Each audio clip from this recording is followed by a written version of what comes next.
71 সালের 25শে March Pakistani dictator Yahya খানের বর্বর সৈন্যবাহিনী ইতিহাসের জঘন্যতম নিষ্ঠুরতায় ঝাঁপিয়ে পড়ল নিরস্ত্র বাংলাদেশের ওপর। সমগ্র জাতি তখন দিশেহারা, নির্বাক, নেতৃত্বহীন। জিয়া তখন জ্বলন্ত বারুদের মতো গর্জে উঠলেন। 25শে মার্চ রাতেই বিপ্লবোদ্যানে সমবেত অনুগত সৈনিকদের সামনে গুলি ছুঁড়ে ডাক দিলেন বিদ্রোহে। মৃত্যুঞ্জয়ী জিয়া কালুরঘাট বেতার কেন্দ্র থেকে দিশেহারা আক্রান্ত জাতির উদ্দেশ্যে বাংলাদেশের স্বাধীনতার ঐতিহাসিক ঘোষণা দিলেন 26শে March. I, Mr. Ziaur Rahman, do hereby declare the independence of Bangladesh. ওই দিনই রাজনৈতিক দূরদর্শিতায় ও রাজনৈতিক তাৎপর্যে তিনি আবার ঘোষণা দেন, I, Mr. Ziaur Rahman, do hereby declare the independence of Bangladesh on behalf of our great national leader, Sheikh Mujibur Rahman.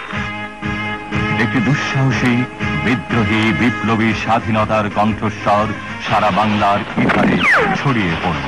পাকিস্তানিদের বর্বর আক্রমণের জবাব আর একতরফা নয়।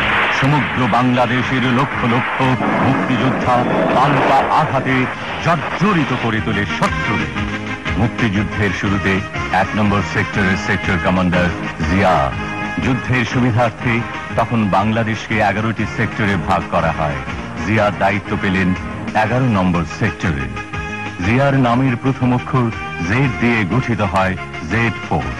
জেনারেল এমএজি ওসমানের প্রধান সেনাপতিত্বে মেজর শফিউল্লাহর এস ফোর্স, মেজর খালেদ মুশারফের কে ফোর্স ও মেজর জিয়ার নেতৃত্বে জেড ফোর্সের দুঃসাহসী সংগ্রাম শুরু হয় হানাদারদের বিরুদ্ধে।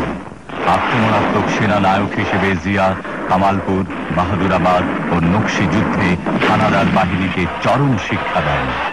30 লক্ষ লোকের শহীদান, 2 লক্ষ নারীর সম্ভ্রম ও হাজার হাজার কোটি টাকার সম্পদ হারিয়ে বাংলাদেশ স্বাধীনতার পতাকা নিয়ে আবির্ভূত হয় পৃথিবীর ইতিহাসে। অভ্যুদয় ঘটে 71 সালের 16ই ডিসেম্বর পাকিস্তানের কলঙ্কিত পরাজয়ে স্বাধীন, সার্বভৌম, গর্বিত বাংলাদেশে।